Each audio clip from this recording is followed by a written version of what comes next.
नमस्ते दोस्तों, कैसे हैं आप सब। उम्मीद करती हूँ कि आप सब बहुत अच्छे होंगे।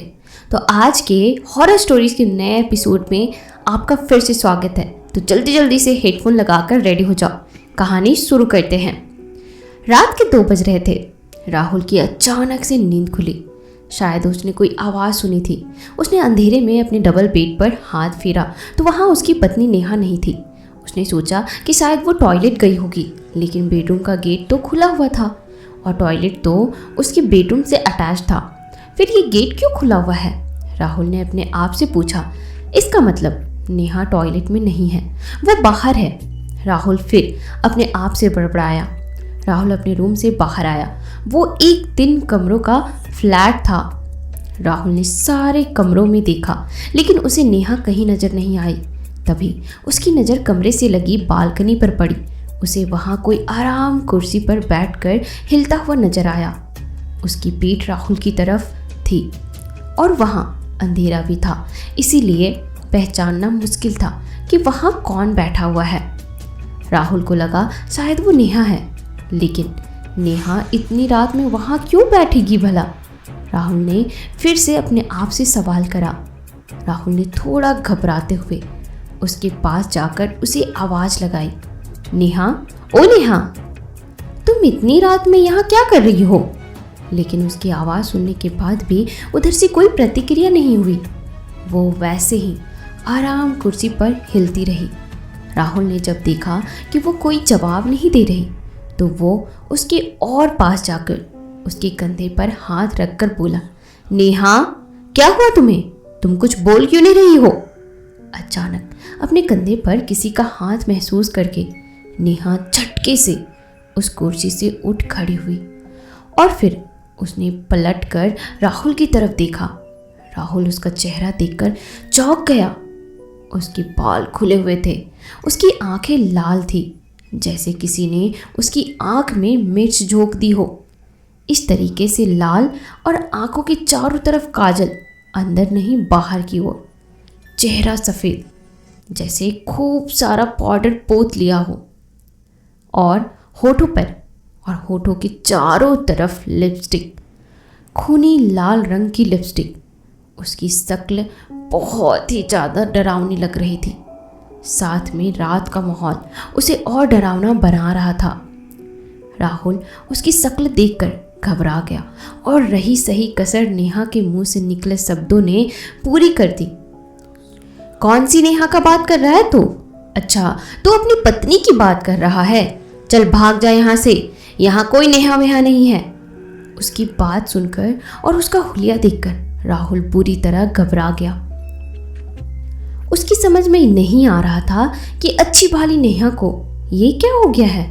उसने अपनी सारी ताकत इकट्ठा करके तालू में चिपकी हुई जुबान से लड़खड़ाते हुए कहा, नेहा, ये तुम्हें क्या हो गया है? ये तुम क्या बहकी बहकी बातें कर रही हो? अगर तुम नेहा नहीं हो तो फिर आखिर हो कौन? उसकी बात सुनकर नेहा की आंखें गुस्से से और ज़्यादा लाल हो गई और फिर वो लगभग कुर्राते हुए बोली, हरामजादे, मैं नेहा नहीं, उसकी बहन निधि हूँ। तूने नेहा से शादी करके उसकी ज़िंदगी बर्बाद कर दी है। वो बेचारी मेरे पास आई थी और रो रो करके अपनी तकलीफ बता रही थी कि तूने कैसे उसका जीना हराम कर रखा है। वो तुझसे छुटकारा पाना चाहती है और मैं उसे छुटकारा दिलवाऊंगी तुमसे। और इतना बोलकर वो कूद कर उस पर झपट पड़ी। उसने राहुल की गर्दन पकड़ ली और फिर वो उसका गला दबाने लगी और साथ में बोली, मैं तुझे जिंदा नहीं छोड़ूंगी। राहुल को नेहा से ये उम्मीद नहीं थी कि वो अचानक उस पर हमला कर देगी। वो इसके लिए तैयार नहीं था, इसीलिए वो अपने को बचा नहीं पाया। नेहा उसकी गर्दन पूरी ताकत से दबा रही थी और वो अपनी पूरी ताकत लगाकर भी उसकी पकड़ से छूट नहीं पा रहा था। उसे ऐसा लग रहा था जैसे कोई अनजानी ताकत उसके अंदर आ गई हो। बड़ी मुश्किल से राहुल ने दबी हुई गर्दन से बोलने की कोशिश की, नेहा, ये तुम क्या कर रही हो? तुम निधि कैसे हो सकती हो? निधि को तो मरे हुए 7 साल हो चुके हैं। प्लीज़ नेहा, होश में आओ। मैं तुम्हारा पति राहुल हूँ। तुम अपने पति को मार डालोगी क्या? राहुल की बात सुनकर नेहा को पता नहीं क्या हुआ कि उसकी पकड़ ढीली पड़ने लगी और फिर वो अचानक बेहोश होकर नीचे गिर पड़ी। अपनी गर्दन से नेहा की पकड़ हटते ही राहुल ने खांसते हुए लंबी लंबी सांसें ली और फिर थोड़ी देर के बाद जब वो नॉर्मल हुआ तो उसकी नज़र सामने बेहोश पड़ी नेहा पर पड़ी। उसने डरते डरते नेहा को गोद में उठाया और फिर उसे बेडरूम में लाकर आराम से बेड पर लिटा दिया और फिर सोचने लगा कि इसे अचानक ये क्या हो गया था। कहीं सच में तो निधि की आत्मा इसके ऊपर नहीं आ गई थी। वो सोचने लगा कि इतनी रात में मैं क्या करूं। उसकी नींद गायब हो चुकी थी और फिर वो वहीं बैठकर सुबह होने का इंतजार करने लगा था। अरे, आप वहाँ कहाँ चेयर पर सो रहे हैं? रात को आप इस बेड पर ही सोए थे। सुबह आंख खुलने पर नेहा ने अपने पति राहुल को चेयर पर सोता हुआ देखकर अचंभित होते हुए पूछा था। नेहा की आवाज़ सुनकर राहुल हड़बड़ा कर उठा और नेहा को आंखें फाड़ करके देखने लगा। वो ये पक्का कर लेना चाहता था कि ये रात वाली नेहा तो नहीं जिसने उसे मारने की कोशिश की थी। अरे, आप कुछ बोलते क्यों नहीं? ऐसे आंखें फाड़े क्या एकटक मुझे घूरे जा रहे हो? नेहा को उसकी हरकत कुछ अजीब सी लगी। तुम्हें रात का क्या कुछ भी याद नहीं? राहुल ने आश्चर्यचकित से डर होकर के पूछा था। तुम क्या कहना चाह रहे हो? मेरी तो कुछ भी समझ में नहीं आ रही है। नेहा की आंखें अचंभे से फैली जा रही थी। नेहा को समझाते हुए राहुल ने उसे रात की सारी बात विस्तार से बता दी। राहुल की बात सुनकर नेहा ने उसका चेहरा ऐसे देखा जैसे उसने कोई एलियन देख लिया हो। उसे अपनी तरफ ऐसे देखता हुआ देखकर राहुल ने उसका हाथ पकड़ा और उसे आईने के सामने खड़ा कर दिया। नेहा का चेहरा अब भी वैसा ही डरावना था जैसा रात में था।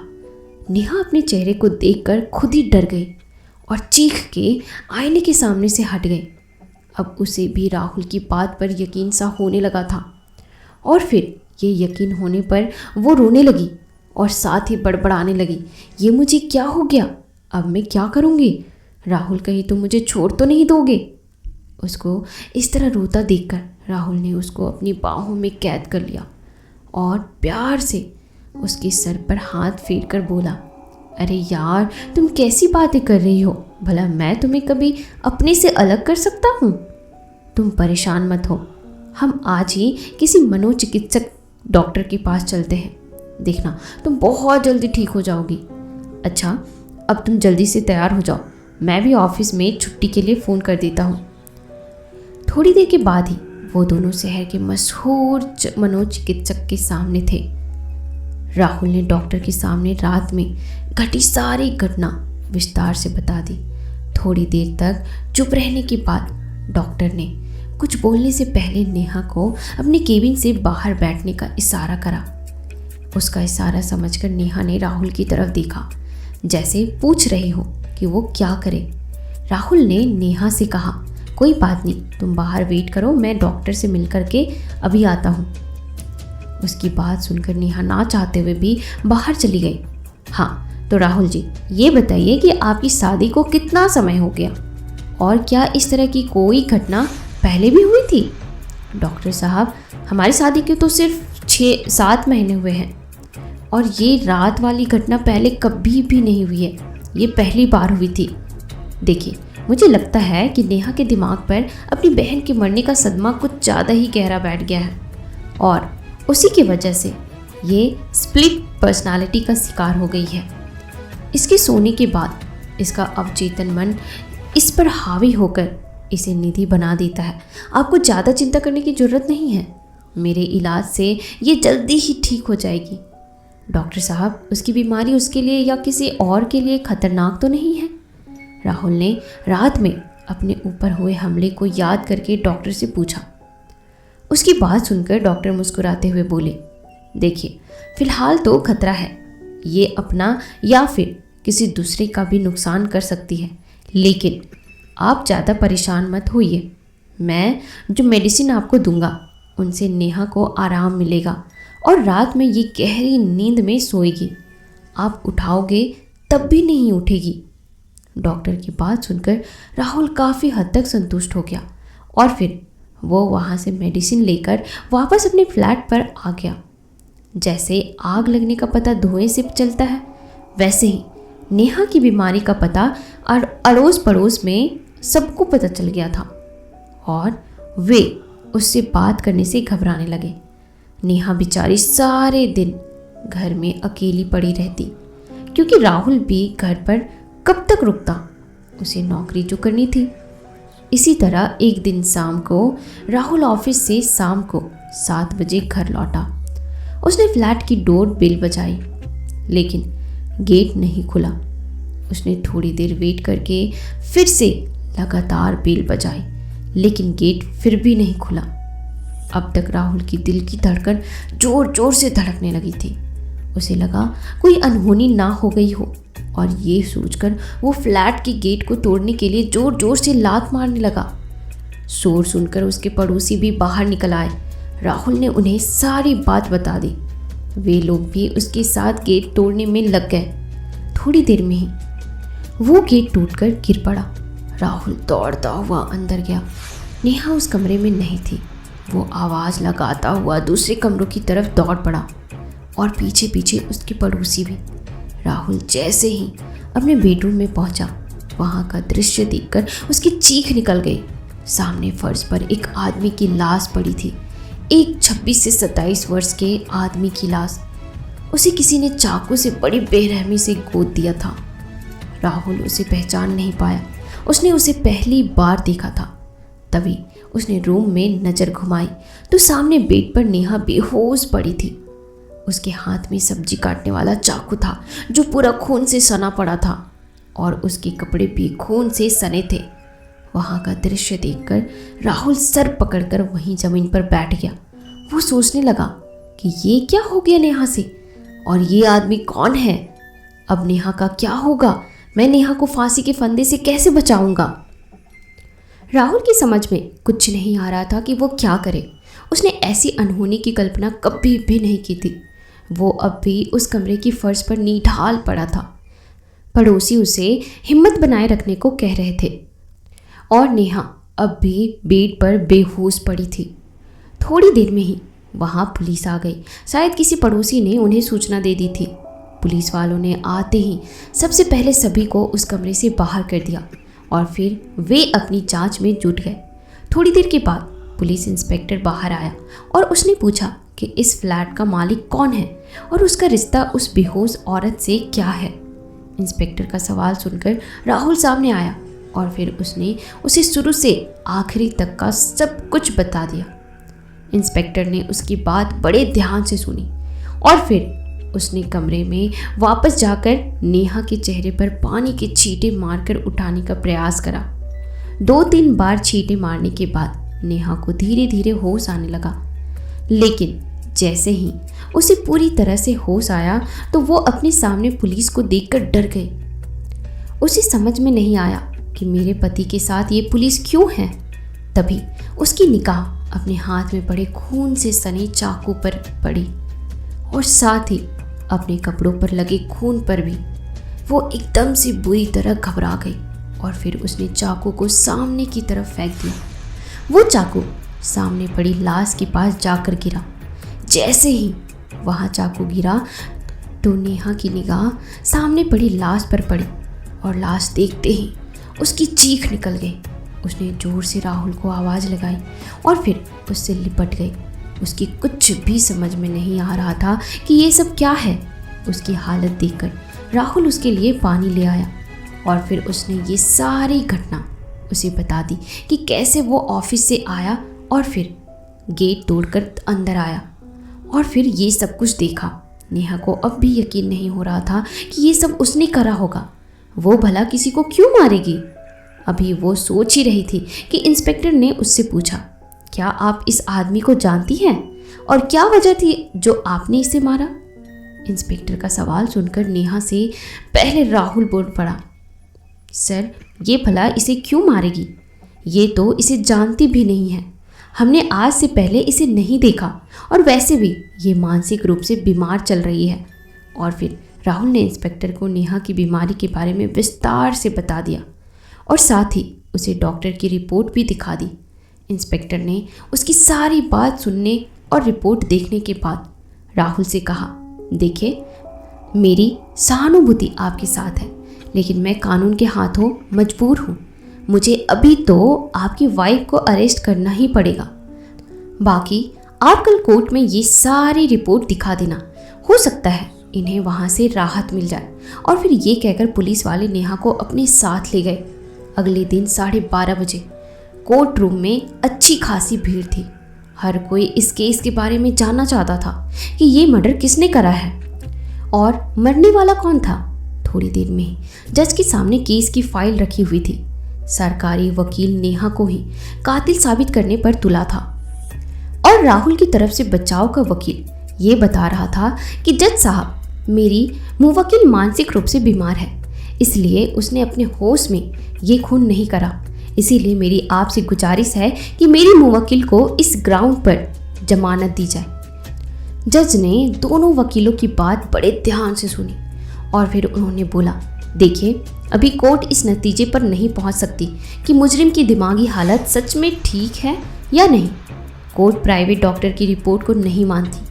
इसीलिए मैं पुलिस को आदेश देता हूं कि सरकारी डॉक्टरों की निगरानी में 15 दिन तक मुजरिम की दिमागी हालत का पता लगाया जाए और फिर कोर्ट में रिपोर्ट दी जाए। कोर्ट उसके बाद ही कोई फैसला करेगी।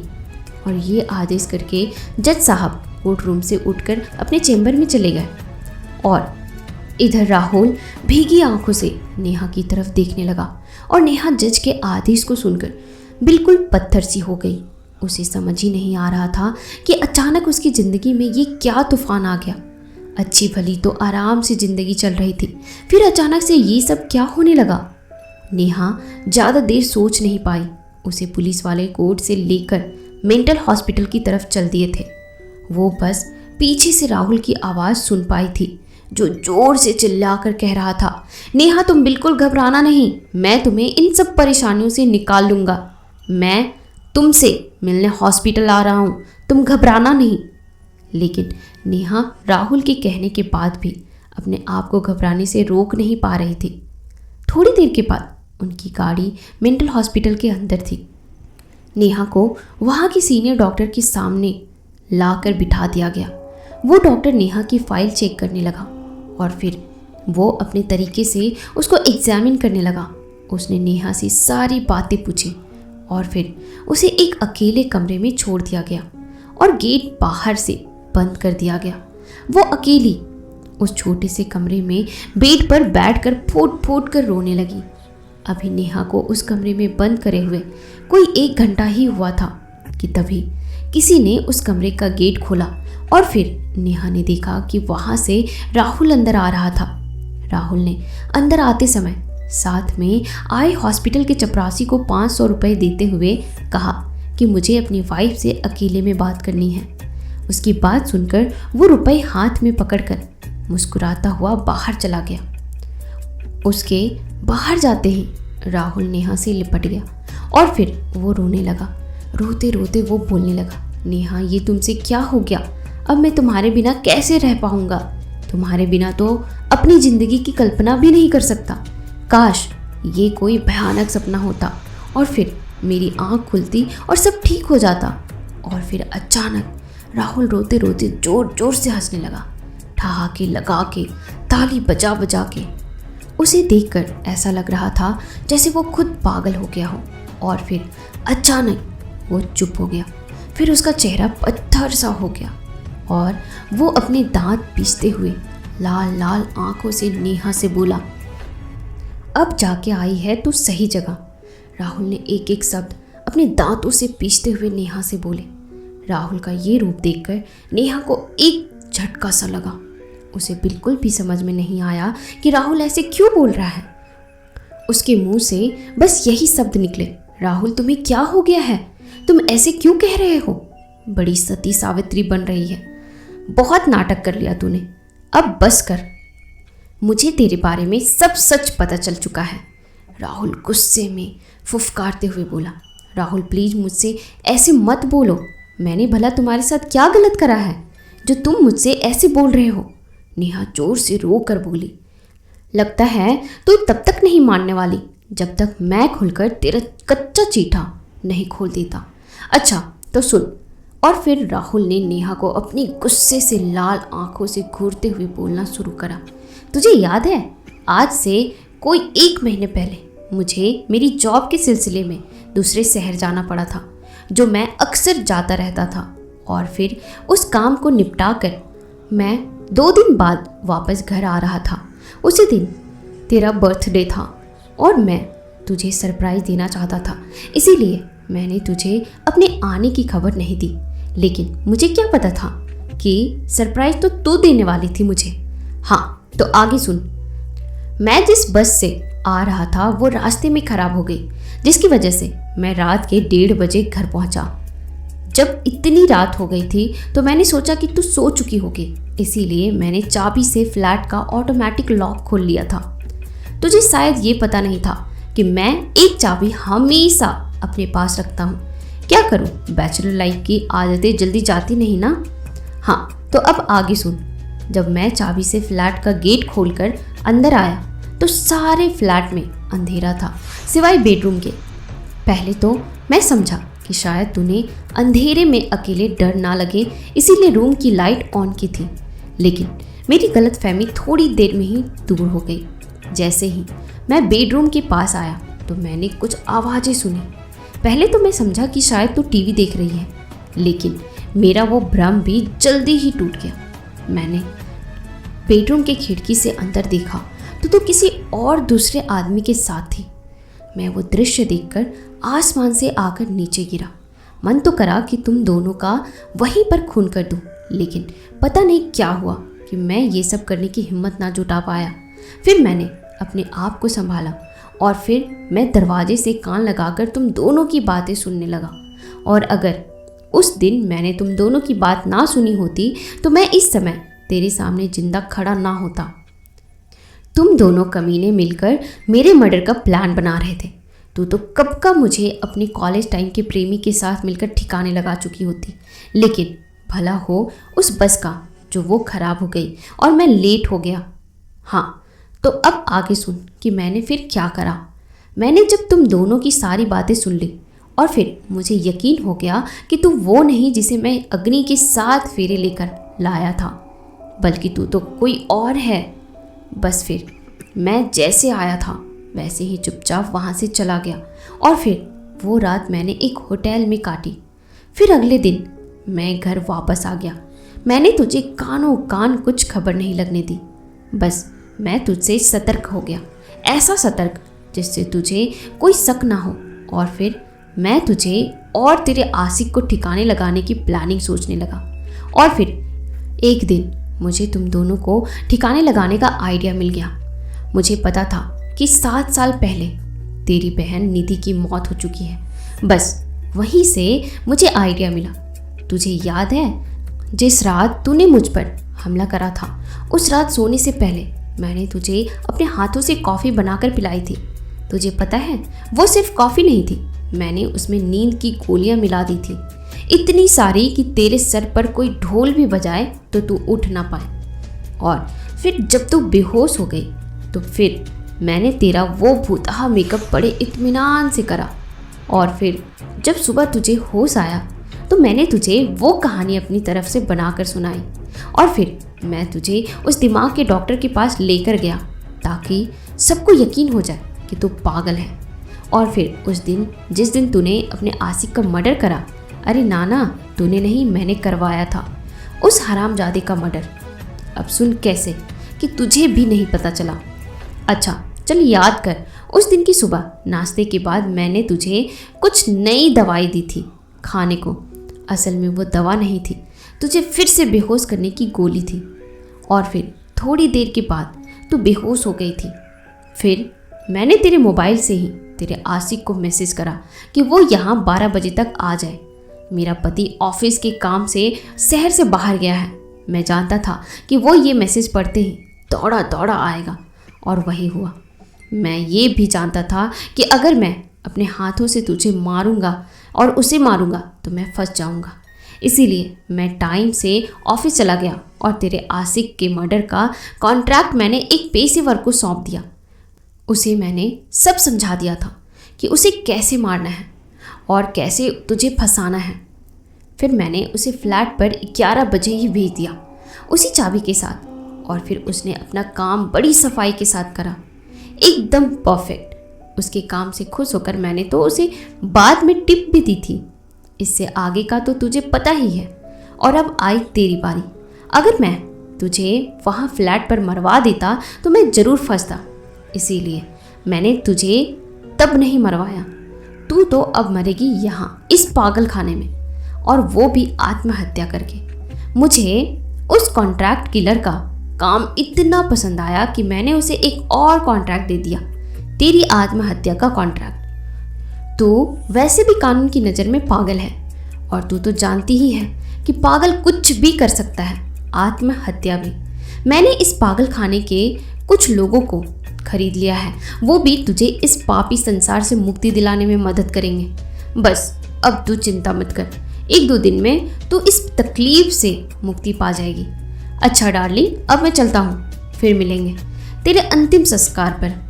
और ये बोलकर राहुल ने नेहा को गले लगा लिया और बोला, एक बार एक बेवफा को गले लगा के तो देखो, पता तो चले ये साला दिल कितने जोर से धड़कता है। और फिर वो ठहाके लगाने लगा और फिर एकदम से चुप होकर रोते हुए बाहर की तरफ चल दिया, ताकि बाहर किसी को शक ना हो। और इधर नेहा जोर जोर से रोते हुए चिल्लाकर राहुल से बोल रही थी, राहुल मुझे माफ़ कर दो, मुझसे गलती हो गई, अब मैं सारी ज़िंदगी तुम्हारी वफादार रहूँगी, बस एक बार मुझे माफ़ कर दो। तो दोस्तों, यह कहानी यहीं पर समाप्त होती है। आपको यह कहानी कैसी लगी मुझे कमेंट सेक्शन में ज़रूर बताएं। तो मेरे हॉरर पॉडकास्ट के नए एपिसोड में आप सबका फिर से स्वागत है। तो आज की जो कहानी है वो एक बहुत ही भयानक रात के बारे में है। तो जल्दी से सभी लोग हेडफोन लगा करके तैयार हो जाओ, कहानी शुरू करते हैं। उस बिल्डिंग के ऊपरी फ्लोर के कुछ फ्लैट्स लॉक थे तो कुछ खुले हुए थे। उनमें कोई भी नहीं रहना चाहता था। नीचे के फ्लोर्स में रहने वाले लोग कभी भी ऊपर की तरफ रात तो रात दिन में भी नहीं जाते थे। ऊपरी फ्लोर के जस्ट नीचे के फ्लोर में जो फ्लैट्स बने हुए थे उनमें रहने वाले लोग भी डरे सहमे से रहते थे। कभी कभार ऊपर वाले माले से ऐसी आवाज़ आती थी जैसे कोई दौड़ रहा हो। एक शाम को मिसेस पारेख, जो कि ऊपर वाले माले के जस्ट नीचे वाले माले पर रहती थी, उनकी बिल्ली सीढ़ियों से चढ़कर ऊपरी फ्लोर पर पहुंच जाती है और फिर बिल्ली सुबह खून से लथपथ सीढ़ियों पर मरी हुई मिलती है। मिसेस पारेख ऊपरी फ्लोर पर जाने वाली सीढ़ियों पर लोहे का दरवाज़ा लगवा देती है और उसे लॉक कर देती है। बिल्डिंग में लिफ्ट भी लगी हुई है, लेकिन सबसे ऊपरी वाले माले पर जाने के लिए कोई धोखे से भी लिफ्ट का वो बटन नहीं दबाता था। एक दिन कुछ लड़के शहर घूमने आते हैं और बिल्डर से कुछ जान पहचान होने के कारण वह उस बिल्डिंग की ऊपरी माला पर ठहरने के लिए कहते हैं। वॉचमैन और बिल्डिंग के अन्य लोग उनको ऊपर जाने से मना करते हैं, पर वह नहीं मानते हैं और लिफ्ट के द्वारा वह उस बिल्डिंग के सबसे ऊपरी वाले माले पर पहुंच जाते हैं। वह लड़के 2-3 रूम की सफाई और धुलाई करते हैं। उनमें से एक रूम मिसेस पारेख के बेडरूम के बिल्कुल ऊपर बना हुआ था। धुलाई के पानी की कुछ बूंदें मिसेस पारेख की सीलिंग से उनके बेड पर टपकती है। दिन भर तो सब कुछ ठीक रहता है, लेकिन रात बहुत भयानक होने वाली थी।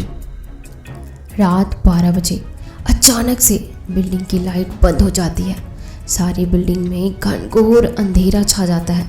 तभी ऊपर से लड़कों के चीखने चिल्लाने की आवाज़ें आने लगती हैं। कुछ लड़के जीने पर गिरते डरते हुए नीचे की तरफ आते हैं। जीने का दरवाज़ा लॉक होने की वजह से चिल्ला कर दरवाज़ा पीटते हैं, दरवाज़ा खोलो, हम लोगों को बचा लो। नीचे के माले वाले सभी लोग डर कर सहम जाते हैं। मिसेस पारेख और उनके पति हिम्मत करके टॉर्च की रोशनी में चाबी से जीने वाले लोहे के दरवाजे का लॉक खोलने जाते हैं। जैसे ही वो दरवाज़ा खोलते हैं, कुछ लड़के सीढ़ियाँ उतरते हुए नीचे की तरफ चिल्लाते हुए भागते हैं, सभी लोग भागो, सभी लोग अपनी जान बचाओ। मिसेस पारेख जल्दी से सीढ़ी का दरवाज़ा फिर से बंद कर देती है। बिल्डिंग की लाइट आ जाती है। डरते डरते बिल्डिंग के कुछ लोग इकट्ठे होते हैं। मिसेस पारेख अपने रूम में वापस आती है। उनके बेड पर सीलिंग से खून की बूंदें टपक रही थी। मिसेस पारेख सभी लोगों को खून के निशान दिखाती है और अपने बेडरूम का दरवाज़ा बाहर से बंद कर देती है। उन सभी लोगों की सारी रात जागते हुए दहशत में बीतती है। सुबह पुलिस को बुलाया जाता है। 4-5 सिपाही और इंस्पेक्टर बिल्डिंग के ऊपरी माले पर जाते हैं।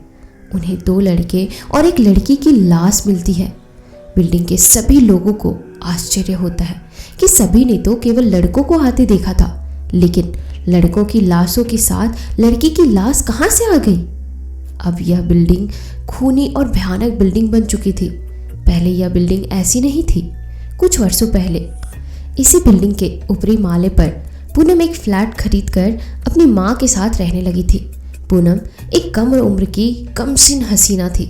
उसका विवाह होने के बाद पहले तो कुछ दिन उसकी ससुराल में सब ठीक ठाक रहा, परंतु ससुराल पक्ष के लोगों का रवैया और पति के द्वारा प्रताड़ित किए जाने पर विवाह ज़्यादा दिन टिक नहीं पाया और पूनम का तलाक हो गया। शादी विवाह संबंधों के मामले जब टिक नहीं पाते हैं तो वर पक्ष के लोग वधू पर तो वही वधू पक्ष के लोग वर पक्ष पर आरोप प्रत्यारोप लगाते हैं। वर पक्ष के लोगों का कहना था कि पूनम को घर का कोई कामकाज नहीं आता है, वह देर तक सोती रहती है, ज़्यादा मॉडर्न है, बड़ों को जवाब देती है, अपने पति की बिल्कुल भी नहीं सुनती है। और वे लोग पूनम के चाल चरित्र पर भी संदेह व्यक्त करते थे। वहीं पूनम की माँ का कहना था कि पूनम के ससुराल वाले निष्ठुर है और पूनम को प्रताड़ित करते थे, दहेज लोभी थे, आए दिन कुछ न कुछ मांग करते रहते थे। मैंने अपनी पूनम को इतना कुछ दहेज में दिया था, उन्होंने सब हड़प लिया था। पूनम को ठीक तरह से खाने को भी नहीं देते थे, उसे उसके आभूषण भी पहनने नहीं देते थे और ना ही अपनी बूढ़ी लाचार अकेली माँ से मिलने आने देते थे और ना ही मोबाइल फ़ोन पर बात करने देते थे। अजीब प्रकार के लोग थे। पूनम खूबसूरती की मिसाल थी। उसकी खूबसूरती से उसकी ननद और दूसरे रिश्तेदार बहुत जलन रखते थे। पूनम के रिश्तेदारों में कुछ कानाफूसी यह भी होती थी कि लड़का नापुंसक है, उसमें मर्दानगी की कमी है, वह पूनम को कभी भी खुश नहीं रख सकता है।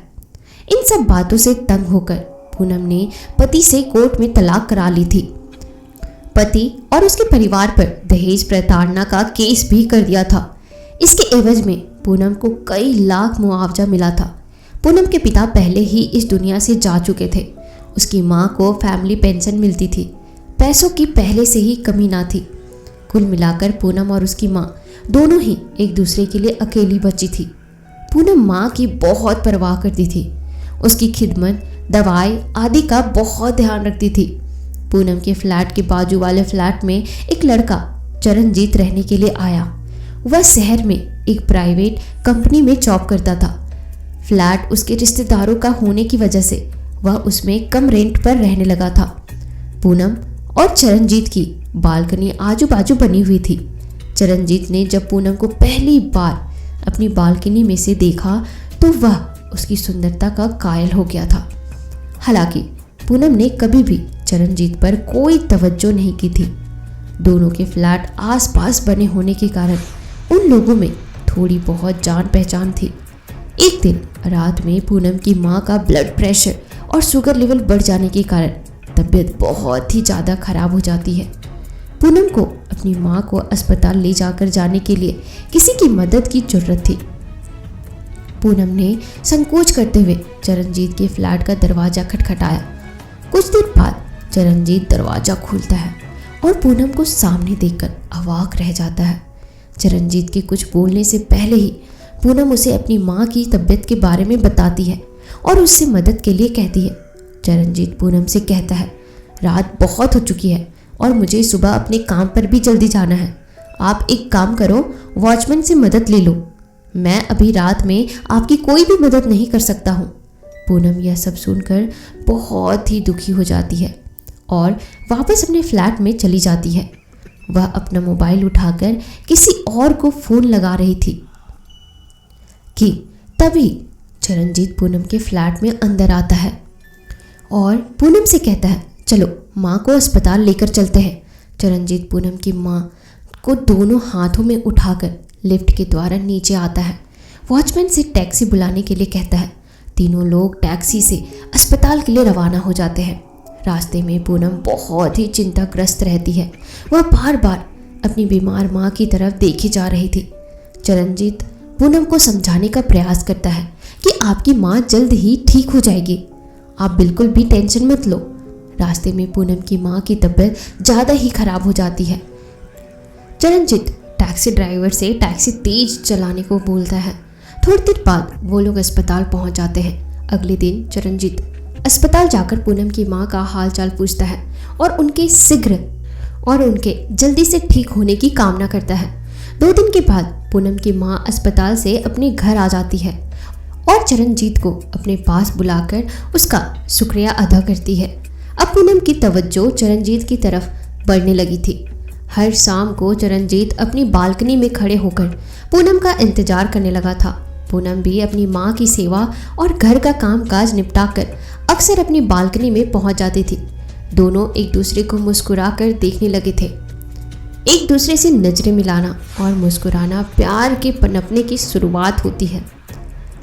चरणजीत तो कुंवारा था और पूनम एक तलाकशुदा स्त्री थी।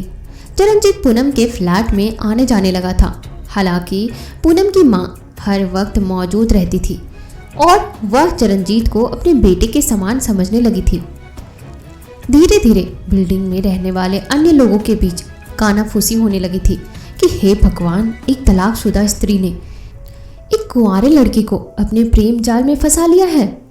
बिल्डिंग की दूसरी महिलाएं कहती थी कि देखो तो दोनों में अपनी अपनी बालकनी में से कैसे नैन मटक्का चल रहा है। एक दिन चरणजीत पूनम को फ़ोन लगाता है और उससे अपने प्यार का इजहार करता है। पूनम उससे कहती है कि मैं एक तलाकशुदा स्त्री हूँ और मैं अगर तुम्हें अपना लूँगी तो लोग क्या कहेंगे। तुम ही बताओ, समाज में लोग मेरे और आपके चाल चरित्र पर क्या उंगली नहीं उठाएंगे। चरणजीत कहता है कि मुझे समाज की कोई परवाह नहीं है, तुम्हारी और तुम्हारी माँ की हामी भर की ज़रूरत है। और अब तो तुम्हारी तलाक हो चुकी है और तुम किसी भी मर्द को अपना सकती हो। एक दिन रात के समय चरणजीत पूनम के फ्लैट में आता है। तब तक उसकी माँ दवा लेने के बाद सो जाती है। चरणजीत पूनम से कहता है, पूनम, मैं तुम्हारे बिना अब नहीं जी सकता हूँ। ना मेरा किसी काम में मन लगता है और ना ही मैं ठीक से सो पाता हूँ। सारा दिन सारी रात बस तुम्हारे ख्यालों में डूबा रहता हूँ। या तो तुम मुझे अपना लो या मुझे खत्म कर दो। और पूनम को अपनी बाहों में जकड़ लेता है। Poonam, I love you Poonam. Poonam विरोध नहीं करती है और वह भी चरणजीत की बाहों में जकड़ी रहती है। अब दोनों का प्यार परवान चढ़ चुका था। प्यार गहरा हो जाए तो कई बार सीमाएं भी लांघ जाता है। पूनम विवाह होने के बाद भी फिजिकल रिलेशन से वंचित थी। चूल्हे के मुहाने पर कई बार चिंगारी पहुंचकर ठंडी हो गई थी। चूल्हा दहक नहीं पाया था। वैसे तो चूल्हा बहुत परिपक्व था और सुलगती चिंगारी से जल उठने को बेताब। चूल्हा जानता था कि चिंगारी को लपलपाती हुई ज्वाला बनने में देर नहीं लगेगी, पर चिंगारी को चूल्हे के मुहाने तक लाने में एक अपराध बोध की अनुभूति होती है। ठंडी सांस लेने के लिए खिड़की के रास्ते ताज़ी हवा का आना जरूरी था, लेकिन खिड़की पर समाज रूपी पर्दा रहना भी जरूरी था। प्रेम में पवित्रता रहना भी जरूरी है, लेकिन अंतर्मन की गहराइयों को नापने के लिए मीठे मीठे दर्द से हौले हौले गुजरना भी बहुत ज़रूरी होता है। प्रेम पीड़ा जब बढ़ जाए तो अकेले देख लेने या बात करने से पीड़ा दूर नहीं होती है।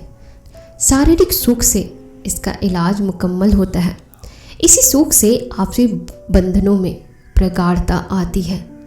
एक रात माँ के सोने के बाद पूनम चरणजीत को अपने फ्लैट में बुलाती है। चरणजीत पूनम के फ्लैट में आ जाता है। पूनम कहती है, बिल्डिंग में अपनी बहुत बदनामी हो रही है। लोग तरह तरह की बातें बना रहे हैं। किसी ने माँ के भी कान भर दिए हैं और वो मुझे डांट रही थी। चरणजीत, अब तुम ही बताओ आगे क्या होगा। चरणजीत कुछ देर सोचने के बाद कहता है, तुम चिंता ना करो पूनम, मैं तुमसे शादी कर लूँगा। अपने आप सभी समस्याएं दूर हो जाएंगी। अगले दिन पूनम की माँ के दूर दराज के रिश्तेदार आते हैं। वो पूनम का हाथ मांगते हैं। साथ में लड़का राकेश भी आता है। वह पूनम को पहले ही नज़र में पसंद कर लेता है। माँ बचपन से ही राकेश और उनके परिवार वालों को जानती थी। राकेश का परिवार काफ़ी पैसे वाला था और उन्हें पूनम के तलाकशुदा होने का पहले से ही पता था। वो बताते हैं कि उनका लड़का राकेश एक बिजनेसमैन है और उसका कारोबार इसी शहर में जम गया है और राकेश इसी शहर में रहेगा, पूनम को खुश रखेगा और ख़ास बात यह है कि वह माँ को भी अपने साथ रखेगा। उनके जाने के बाद पूनम की माँ पूनम से कहती है, बेटी मेरी ज़िंदगी का कोई भरोसा नहीं है, तुम राकेश से शादी कर लो। पूनम अपनी माँ से कहती है, माँ मैं चरणजीत से शादी करना चाहती हूँ। माँ गुस्से में पूनम से कहती है, तुम यह क्या बात कर रही हो? चरणजीत अपनी जात बिरादरी का नहीं है, लोग क्या कहेंगे? क्या तुम अपने मन की करोगी? बूढ़ी बीमार माँ को बुढ़ापे में भी चैन से नहीं रहने दोगी, चैन से भी नहीं मरने दोगी। तुम चरणजीत का नाम लेना छोड़ दो और मैं जो कह रही हूँ उसे मानो, मेरी यही अंतिम इच्छा है। कुछ दिनों तक पूनम चरणजीत को कहीं नहीं दिखती और ना ही वह चरणजीत का फ़ोन उठाती है। एक दिन चरणजीत पूनम के फ्लैट का दरवाज़ा खटखटाता है। दरवाज़ा माँ खोलती है। चरणजीत माँ को नमस्ते करता है और अंदर आने के लिए कहता है। माँ चरणजीत से कहती है, बेटा तुम हमारे यहाँ आना जाना छोड़ दो, अब पूनम का विवाह होने वाला है, मैं नहीं चाहती कि दुनिया नाम रखे। शाम को पूनम चरणजीत को फ़ोन लगाती है और कहती है, माँ मेरी शादी राकेश से करना चाहती है और उनकी यही अंतिम इच्छा है। चरणजीत अपने बीच में जो कुछ भी हुआ उसे एक सपना समझकर भूल जाओ। चरणजीत कहता है, पूनम अगर तुम मेरी ना हुई तो मैं तुम्हें किसी और का भी नहीं होने दूंगा। पूनम फ़ोन काट देती है और स्विच ऑफ कर देती है। चरणजीत गम भुलाने के लिए शराब का आदी हो जाता है।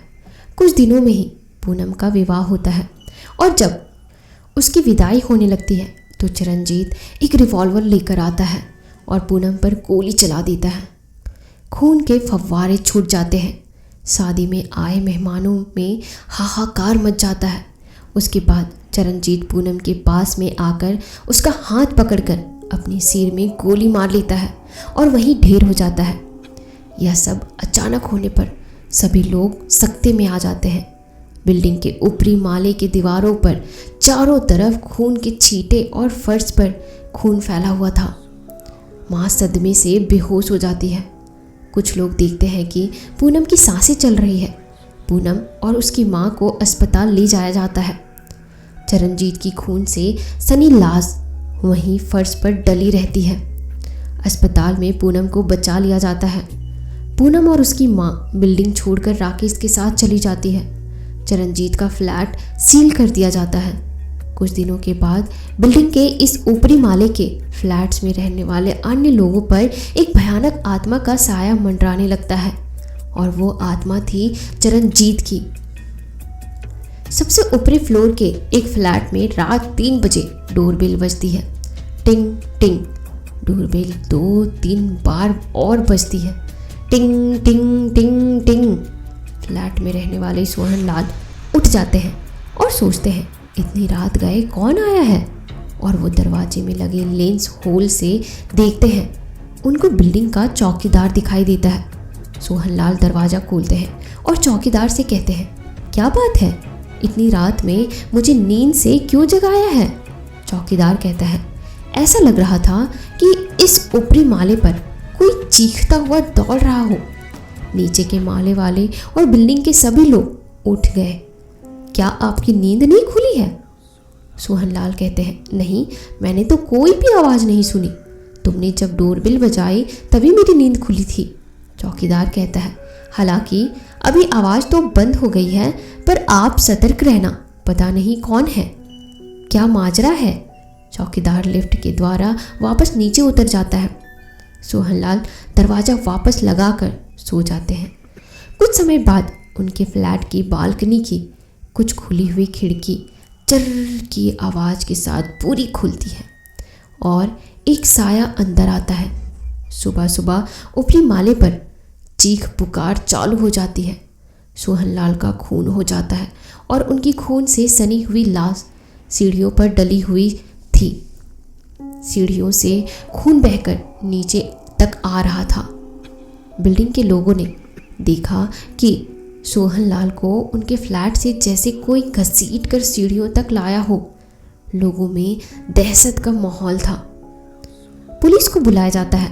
पुलिस तफ्तीश करती है पर कोई सुराग हाथ नहीं लगता है। सोहनलाल का फ्लैट सील कर दिया जाता है। ऊपरी माले के सभी लोग शाम से ही अपने अपने दरवाजे अंदर से लॉक कर लेते हैं। ऊपरी माले में सन्नाटा छा जाता है।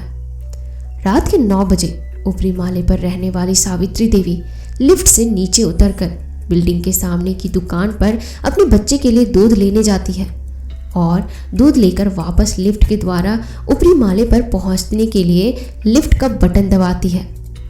कुछ देर बाद लिफ्ट जैसे ही ऊपर माले पर पहुंचने को होती है, बिल्डिंग की लाइट बंद हो जाती है। लिफ्ट झटके के साथ रुक जाती है। घनघोर अंधेरा छा जाता है। सावित्री देवी घबरा कर अपने मोबाइल की टॉर्च जलाती है। जैसे ही वह टॉर्च जलाती है, टॉर्च की रोशनी में उसे एक भयानक चेहरा दिखाई देता है। चेहरा खून से सना हुआ, बड़े बड़े बाल, बड़े बड़े दांत वाला, बहुत ही भयानक चेहरा। सावित्री डर के मारे चीख पड़ती है और बेहोश हो जाती है। जब उसे होश आता है तो वह अपने आप को अपने फ्लैट में पाती है। उसे कुछ लोग घेरे हुए रहते हैं। वह चीखने लगती है, मुझे बचा लो, मुझे मार देगा वो। सावित्री देवी के दिलो दिमाग में दहशत बैठ चुकी थी। ऊपर माले पर खतरनाक साए की दहशत दिन प्रतिदिन बढ़ती जा रही थी। यह दहशत के माहौल में ऊपरी माले पर रहने वाले कुछ लोग अपने अपने फ्लैट लॉक करके कहीं और चले जाते हैं। बिल्डिंग में एक ओझा को बुलाया जाता है। दिन के समय ओझा आता है। बिल्डिंग के सभी लोग उनके पास आकर खड़े हो जाते हैं। मिसेस पारेख और कुछ लोग तो बहुत खुश होते हैं कि चलो अब शायद उस साए की दहशत से पूरी बिल्डिंग को मुक्ति मिल जाएगी। वहीं कुछ अन्य लोग ओझा को पसंद नहीं करते और एक दूसरे से धीमी आवाज़ में ओझा के बारे में अनाप शनाप बातें करने लगते हैं। पहले ओझा बाहर से ही पूरी बिल्डिंग पर नीचे से ऊपर एक नज़र डालता है और मन ही मन कुछ बुदबुदाता है। अपनी पोटली से एक नींबू निकालकर उसे चाकू से काट देता है। ऐसा करते ही एक बहुत ही भयंकर बदबू से वातावरण दूषित हो जाता है। सभी लोग अपनी अपनी नाक बंद कर लेते हैं और कहते हैं, यह कैसी बदबू आ रही है और कहाँ से आ रही है? बाबा जी, यह किस प्रकार की स्मेल आ रही है? ऐसी स्मेल तो पहले कभी नहीं आई थी। मिसेस पारेख ने अपनी नाक बंद करते हुए ओझा बाबा से पूछा। ओझा ने मिसेस पारेख की तरफ देखा, लेकिन उन्हें कोई भी उत्तर नहीं दिया। बाबा बिल्डिंग के गेस्ट पोर्शन में जाकर बैठ जाते हैं। उनके जलपान का प्रबंधन किया जाता है। रात होते ही बाबा बिल्डिंग के ऊपरी फ्लोर पर जाने के लिए लिफ्ट की जगह सीढ़ियों का प्रयोग करते हैं और सबसे ऊपरी फ्लोर के नीचे वाले फ्लोर पर रुक जाते हैं। इस फ्लोर पर रहने वाली मिसेस पारेख और कुछ लोग अपने अपने फ्लैट का दरवाज़ा खोलकर खड़े हो जाते हैं। सबसे ऊपर की फ्लोर पर जाने वाली सीढ़ियों पर जो लोहे का गेट लगा हुआ था, बाबा जी उसकी चाबी मांगते हैं। मिसेस पारेख उसको चाबी दे देती है। बाबा ताला खोलने लगते हैं और एक धागा गेट पर अंदर की तरफ बांधकर गेट आधा बंद कर देते हैं और वहीं बैठकर मन ही मन कुछ बुदबुदाते हैं। अचानक से सारी बिल्डिंग की लाइट जलने और बंद होने लगी थी। ओझा बाबा एक टॉर्च निकालते हैं और ऊपरी फ्लोर की सीढ़ियों पर प्रकाश करते हैं। सभी लोगों को ऐसा सुनाई देता है जैसे कि सबसे ऊपरी माले के फ्लैट्स के दरवाजे कोई बार बार खोल रहा हो और बंद कर रहा हो। ओझा बाबा गेट को आधा खुला छोड़कर पुनः बिल्डिंग के नीचे आकर गेस्ट पोर्शन में बैठ जाते हैं और बिल्डिंग में रहने वाले सभी लोगों को बताते हैं कि सबसे ऊपरी माले पर एक भयानक प्रेत का साया है जो केवल महिलाओं और लड़कियों को मारना चाहता है। उसे उनसे बहुत अधिक नफरत है। मिसेस पारेख कहती है, बाबा यह बात तो सही है, लेकिन वह साया लेडीज को मारने का प्रयास कर रहा है, परंतु सोहनलाल तो एक आदमी थे और जो लड़के ऊपर आए थे उनको भी उसने मारा था। हालांकि उन लड़कों के साथ एक लड़की की लाश भी बरामद हुई थी। बाबा कहते हैं यह हो सकता है कि उस लड़की को बचाने के चक्कर में उन लड़कों ने अपनी मौत को दावत दे दी हो। लेकिन बाबा, हम सभी लोगों ने तो केवल लड़कों को ऊपर जाते हुए देखा था, लेकिन एक लड़की की लाश कहाँ से आई, यह अभी भी रहस्य बना हुआ है। हो सकता है उस लड़की की लाश का भी रहस्य खुल जाए, लेकिन सोहनलाल की हत्या का कुछ और रहस्य हो सकता है। शायद किसी ने साये की आड़ लेकर सोहनलाल से अपनी निजी दुश्मनी निकाली हो, लेकिन यह जांच पड़ताल करना तो पुलिस का काम है। पुलिस तो यहाँ जांच करने आई थी, परंतु सोहनलाल की मौत के विषय में उसे कुछ सुराग नहीं मिला था। चौकीदार ने एकदम से कहा। ओझा बाबा ने एक नज़र चौकीदार पर डाली। चौकीदार ओझा की घूरती हुई बड़ी बड़ी आंखें देखकर सकपका जाता है।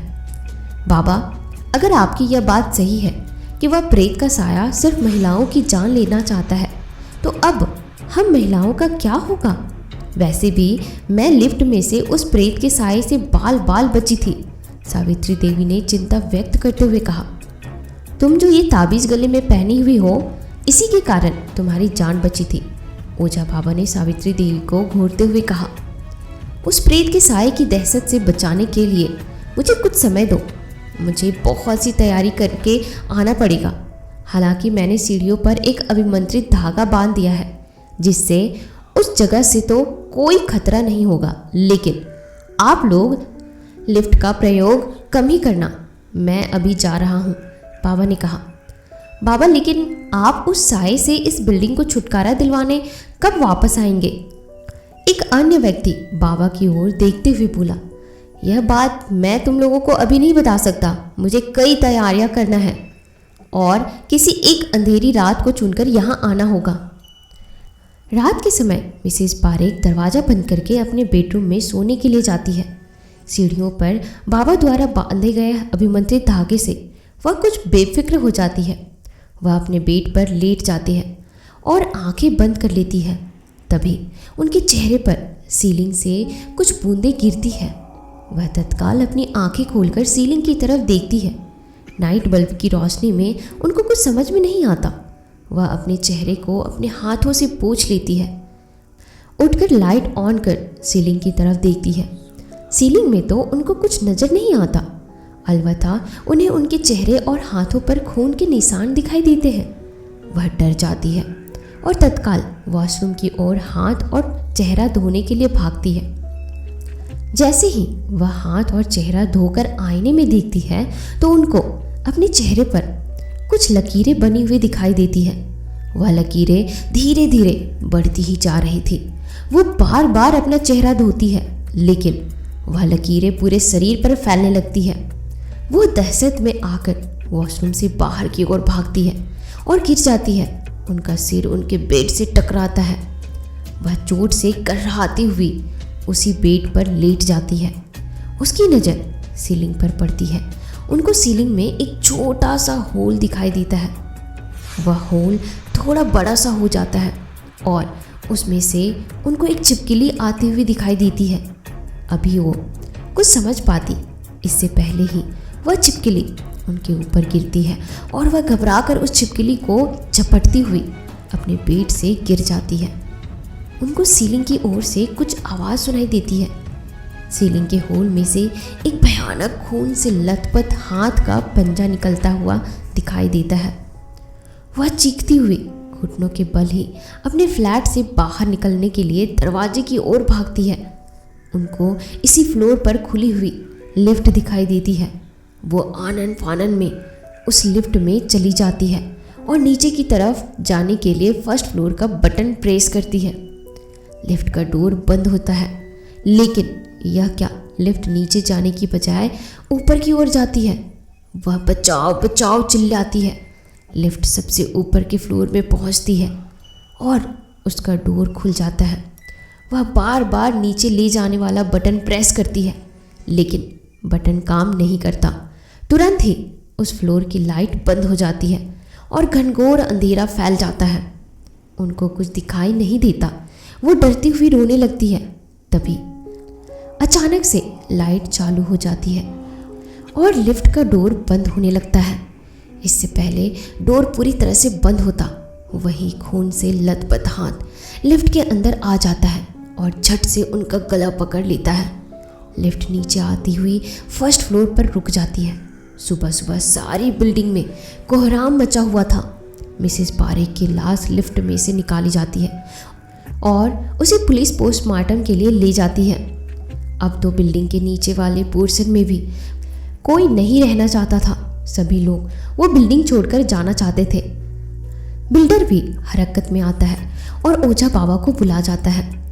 ओझा आते हैं और कहते हैं, मुझे कुछ समय पहले इस बिल्डिंग में रहने वाले पूनम और चरणजीत के विषय में जानकारी मिली है कि कैसे चरणजीत ने मोहब्बत में नाकाम होकर पहले पूनम को और बाद में अपने आप को भी गोली मारकर असमय ही मौत को अपने गले लगा लिया था। शायद उसकी सोच थी कि दोनों एक साथ मरकर हमेशा हमेशा के लिए एक हो जाएंगे।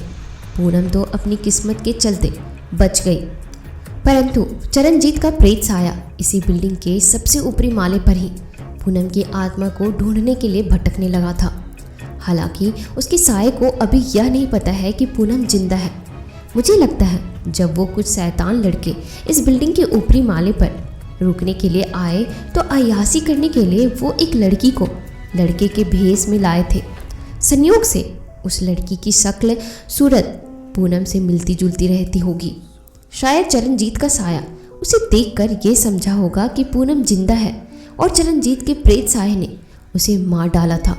लेकिन कुछ लड़के उस लड़की को बचाने के चक्कर में बीच में आ गए, जिससे उनको भी अपनी जान से हाथ धोना पड़ा। बाबा, अब हमारी बिल्डिंग को उस साये से मुक्त कराने का उपाय भी कर दीजिए, बिल्डर ने चिंतित होकर कहा। चरणजीत का प्रेत साया अपने इलाके यानी कि सबसे ऊपरी माले में बहुत ताकतवर है और मायावी हो गया है। उसे उसके इलाके से निकालना और समाप्त कर देना बहुत कठिन कार्य है, ओझा बाबा ने अपनी दाढ़ी पर हाथ फेरते हुए कहा था। बाबा, फिर क्या होगा? बिल्डर ने अपना माथा पकड़कर कहा। ओझा बाबा ने सोचकर कहा, एक उपाय है। यदि पूनम को यहाँ पर बुलाकर सबसे ऊपरी वाले माले के नीचे वाले माले पर ले जाया जाए तो जैसे ही चरणजीत का साया पूनम को जिंदा देखेगा तो वह नीचे वाले माले पर आकर पूनम को खत्म कर देगा और अपने साथ मिलाने का प्रयास करेगा। इस तरह चरणजीत का साया अपने इलाके यानी सबसे ऊपरी माले से निकलकर नीचे वाले माले पर आएगा और उसकी ताकत आधी रह जाएगी तो उस पर आसानी से काबू पाया जा सकता है। लेकिन पूनम अपनी जान जोखिम में क्यों डालेगी? बिल्डर ने कहा। तुम बस किसी तरह से पूनम को ढूंढ कर ले आओ, मैं पूनम को कुछ नहीं होने दूंगा, ओझा बाबा ने फुल कॉन्फिडेंस के साथ कहा। बाबा, मुझे मालूम है कि पूनम इसी शहर में कहीं रहती है, मैं उसका पता लगा लूँगा। उसका पति राकेश एक बिजनेसमैन है और मेरी उससे सबसे पहली जान पहचान है। लेकिन राकेश पूनम को क्यों आने देगा? और भला यह सब जानकर पूनम यहाँ क्यों आएगी?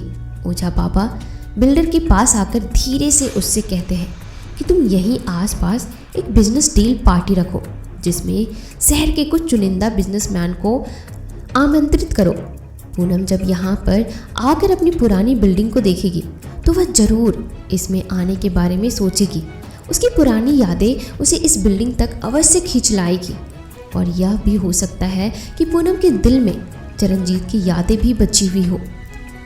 1-2 दिन के बाद बिल्डर एक छोटी सी बिजनेस पार्टी अरेंज करते हैं और राकेश एवं उसकी पत्नी पूनम को भी आमंत्रित करते हैं। शाम को पूनम अपनी पति राकेश के साथ आती है।